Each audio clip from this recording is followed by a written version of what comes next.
Bulletin में सबसे पहले आपको बताएं, खेल खत्म पैसा हजम, बुरी कारकर्दगी का बुरा अंजाम, शाहीनों की कहानी तमाम। वर्ल्ड कप से पाकिस्तान की छुट्टी, मेगा इवेंट ग्रीन शर्ट्स के लिए टौना ख्वाब बन गया। महीनों नंबर 1 रहने वाली टीम की वर्ल्ड कप में बदतरीन परफॉर्मेंस, बड़े बड़े हीरो मैदान में जीरो रहे। रैंकिंग के चैंपियन कागजी शेर साबित हुए। खराब बैटिंग, बुरी बॉलिंग, नाकिस फील्डिंग, गैर म्यारी कप्तानी, ग्रीन शर्ट्स की कहानी। सेमीफाइनल में ना खेलने की हैट्रिक भी कर ली।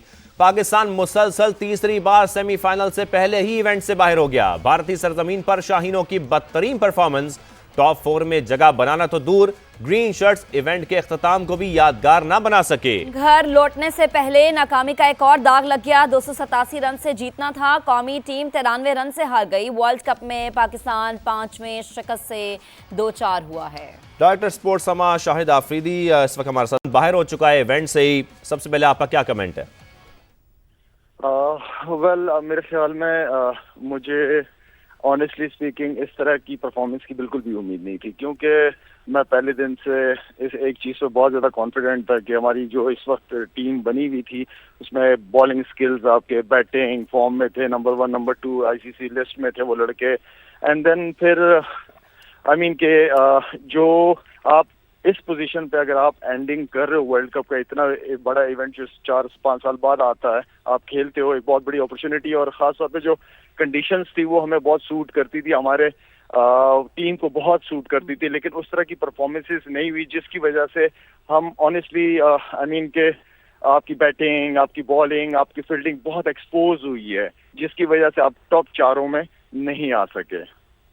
सही, ठीक। लाला, बैटिंग, बॉलिंग, फील्डिंग, हम तीनों की बात कर रहे हैं। किसी में भी हम अच्छा परफॉर्म नहीं कर सके। एटलीस्ट बॉलिंग में हमें शायद कुछ अच्छा परफॉर्म कर लेना चाहिए था, फील्डिंग में कर लेना चाहिए था, या एटलीस्ट बैटिंग में कर लेना चाहिए था। ज़्यादातर कसूरवार आप किसको समझते हैं? सिलेक्शन कमेटी को समझते हैं, या जो ये हमारे खिलाड़ी हमें मैदान में नजर आते हैं? शुरू में तो हम बड़ा चेयर अप कर रहे थे, बट द लास्ट मोमेंट हमने देखा कि कोई भी नहीं चल पाया।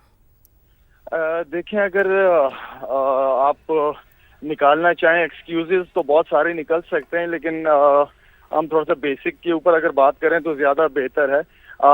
माइंड सेट सबसे इम्पोर्टेंट चीज होती है। आप जितने आप प्लेयर एवरेज हो, लेकिन अगर आप अंदर से, क्योंकि ये इंटरनेशनल क्रिकेट, ये जो बड़े इवेंट्स होते हैं, ये प्लेयर्स पे तो डिपेंड करता ही करता है, लेकिन आप प्लेयर के अंदर जो एक जिसे कहते हैं दिल, वो कितना आपका बड़ा है, वो कितना स्ट्रांग है। क्योंकि ये प्रेशर की खेल है, इसमें आपको डिसीजन लेने पड़ते हैं, इसमें आपको पॉजिटिव माइंडसेट के साथ जाना पड़ता है। आप फिर फेलियर का वो वेट नहीं करते। आप अपने गेम को जो है वो, अब क्रिकेट चेंज हो गई है, क्रिकेट अब जो है वो आप एंड तक का इंतजार नहीं कर सकते, आप मोमेंटम को जो है ना उसको कंटिन्यू रखते हैं आप। तो के मैं समझता हूँ जो मैनेजमेंट है और गोरे हैं, गोरों की ज्यादातर अगर कॉन्सेप्ट है उनका पॉजिटिव क्रिकेट की तरफ ही है। आई डोंट नो कि किस प्लान के साथ गए, किस माइंडसेट के साथ टीम मैनेजमेंट ने इन लड़कों को खिलाया है। तो बहुत सारी चीजें हैं इसके अंदर। फील्डिंग है, एंड देन फिर आपकी बैटिंग, बॉलिंग, आपकी आप अप टू द मार्क नहीं थे किसी भी उसमें। बड़े इवेंट का प्रेशर भी होता है, आपको लगता है कप्तानी की भी कमजोरी थी यहाँ पर? देखें, क्योंकि मेरी आप लोगों ने मुझे बहुत दफा सुना होगा प्रोग्रामों में, जब मैं हमेशा बात करता था कि जब बाबर आजम जितना बड़ा प्लेयर है माशाल्लाह से, उसको कप्तान भी उतना ही बड़ा नजर आना चाहिए, बनना चाहिए, क्योंकि 3-4 साल से कंटिन्यू वो पाकिस्तान टीम की कप्तानी कर रहा था। तो ऐसे मौके पे डिसीजन जो होते हैं वो कप्तान की अपनी परफॉर्मेंस और कप्तान की डिसीजन वो सबसे ज्यादा इंपॉर्टेंट है, क्योंकि लीडर जो होता है वो 10 प्लेयरों की तरह ग्राउंड में नहीं सोचता, वो आउट ऑफ द बॉक्स एक अलग सी चीज सोचता है, जिसकी वजह से अब बहुत सारे मैचेस ऐसे नजर आए कि जिसमें स्लिप पोजीशन नहीं थी, आउट करना था, खासतौर पर अफगानिस्तान के खिलाफ। तो कि वो डिसीजन जो है वो कैप्टन की एक अथॉरिटी होती है, वो डिसीजन नजर नहीं आया। और लाला ने फखर को भी लेट खिलाया, आपको ऐसा लगता है? नहीं जी, नहीं, बिल्कुल ठीक खिलाया। मेरे ख्याल में एक काफी अर्से से उसकी फॉर्म नहीं नजर आ रही थी, कप्तान को, मैनेजमेंट को, इवन के हमें नजर नहीं आ रही थी उसकी फॉर्म। और जिस तरह की पिचेस थी यहाँ पे, मेरी ये ख्वाहिश थी कि वो सारे मैचेस खेलता, क्योंकि ऑलमोस्ट हमारे पास एक ही मैच विनर था, लेकिन उसकी परफॉर्मेंसेज नहीं थी, जो कि बहुत फिक्र की बात थी।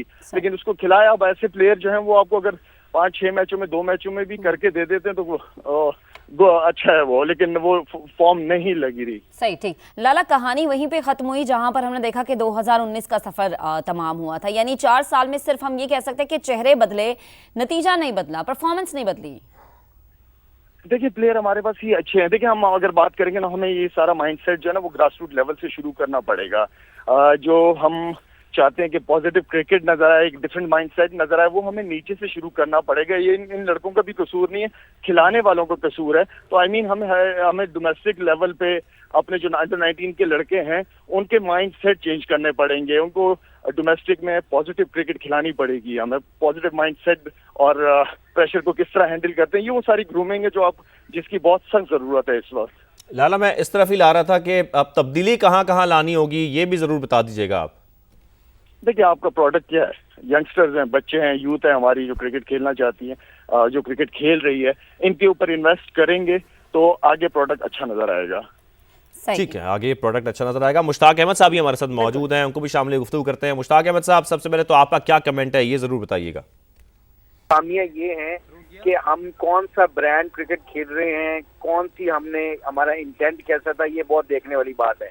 हमने जो सबसे पहले बॉलिंग की बात आज अनफॉर्चुनेटली हमारे स्पिनरों ने विकेटें नहीं दिलवाई, जबकि दूसरी टीमों के जो भी क्वालिफाई किया है उनके स्पिनर्स ने मिडिल में आके क्रूशियल टाइम पे विकेटें ली हैं। और हमारी ये जो ओपनर पार्टनरशिप भी लगी, हमारी किसी भी बैट्समैन ने कंसिस्टेंटली रन नहीं किए। जिस तरह दूसरी टीमों के प्लेयरों ने जब रन किए तो उनकी फॉर्म लंबी देर तक लगी रही।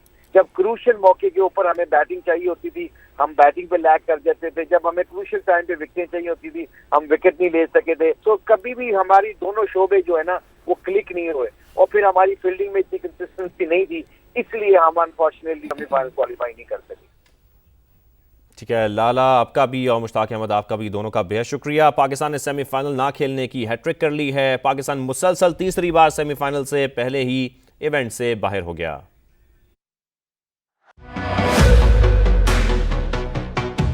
देखे थे जो भी ख्वाब वो सारे बिखर गए। Using the feet and gone. Stokes takes a simple catch. खेल खत्म, पैसा हजम, शाहीनों का गेम ओवर। सेमीफाइनल की सीट तो ना मिली, रिटर्न टिकट कंफर्म हो गई। ग्रीन शर्ट्स की छुट्टी तो तय थी, अब वापसी का ठप्पा भी लग गया। इंग्लैंड के खिलाफ 40 गेंदें होते ही रस्मी कार्रवाई भी पूरी हो गई। मुसलसल तीसरी बार पाकिस्तान वर्ल्ड कप का सेमीफाइनल ना खेल सका। पाकिस्तानी टीम ने उम्मीदें तोड़ दी हैं। मेरिट पर टीम सेलेक्ट की जाती तो ये हाल ना होता। शायकीन क्रिकेट फट पड़े, बाबर आजम की शॉट सिलेक्शन पर भी सवालात उठा दिए।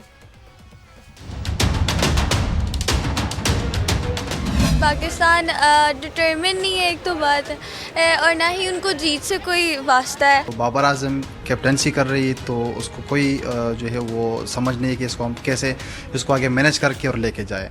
चौथी दफ़ा वो उसी शॉट पे आउट हुआ जो वो पहले जो इन शॉटों पे आउट हुआ था। बाबर आजम इस वक्त गुफ्तगू कर रहे हैं, आपको बराह रास्त दिखाते हैं।